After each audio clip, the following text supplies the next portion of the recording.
Hello friends, இந்த வீடியோவில் ஒரு பிளாக் பேக்ரவுண்ட் வீடியோ ஒரு யூடியூப் வீடியோக்கு ப்ரொஃபஷ்னலாக எப்படி க்ரியேட் பண்ணுறது அப்படிங்கிற விஷயத்த 5 நிமிஷம் நான் சொல்லித்தரேன். ஸோ இந்த வீடியோ ஃபுல்லாக ஸ்கிப் பண்ணாமல் பாருங்கள். இப்போ வீடியோக்குள்ளே போகலாம் வாங்க.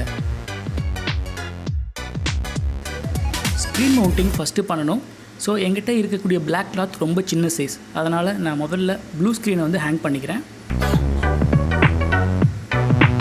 ஏன் ப்ளூ ஸ்க்ரீன் ஹேங் பண்ணுறேன் அப்படின்னு நீங்கள் கேட்கலாம். ஒயிட் வால் அப்படிங்கிறங்காட்டி கட்டாயம் லைட் பவுன்ஸ் ஆகும். ஸோ அதனால் ஃபஸ்ட்டு நான் வந்து ப்ளூ ஸ்க்ரீனை மவுண்ட் பண்ணிக்கிறேன். அடுத்தது பிளாக் கிளாத் எடுத்துக்கிறேன். இப்போ பிளாக் கிளாத்தை மவுண்ட் பண்ணுறேன்.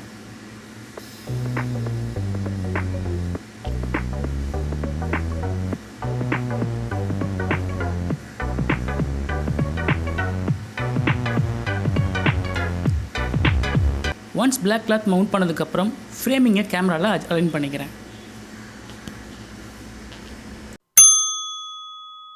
அடுத்தது பார்த்தீங்க அப்படின்னா லைட்டிங் செட்டப் எப்படி பண்ணுறதுன்னு பார்க்கலாம். இந்த வீடியோவில் பார்த்தீங்க அப்படின்னா நான் 2 பாயிண்ட் லைட்டிங் சிஸ்டம் யூஸ் பண்ணுறேன். லைட்டிங் சிஸ்டம் பார்த்தீங்க அப்படின்னா அம்ப்ரெல்லா லைட்டிங் சிஸ்டம் யூஸ் பண்ணுறேன்.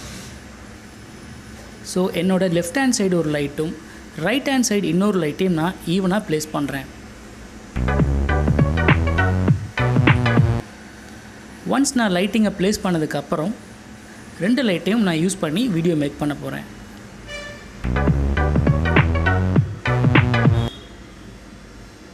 அடுத்தது பிளாக் பேக்ரவுண்டுக்கு ஈக்குவலாக இருக்கணும் அப்படிங்கிறதுக்காக பிளாக் டிஷர்ட் வேர் பண்ணுறேன்.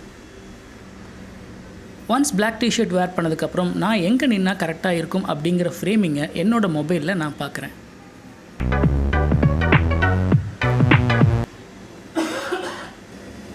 அடுத்தது DSLR செட்டிங்கை பற்றி பார்க்கலாம். ஃபோக்கல் லென்த் 50 mm வச்சுக்கோங்க. மெனுக்குள்ளே போயிருங்க. இங்கே ISO செட்டிங்ஸை 100 ப்ளேஸ் பண்ணிக்கோங்க. ஷட்டர் ஸ்பீட் 50 ப்ளேஸ் பண்ணிக்கோங்க.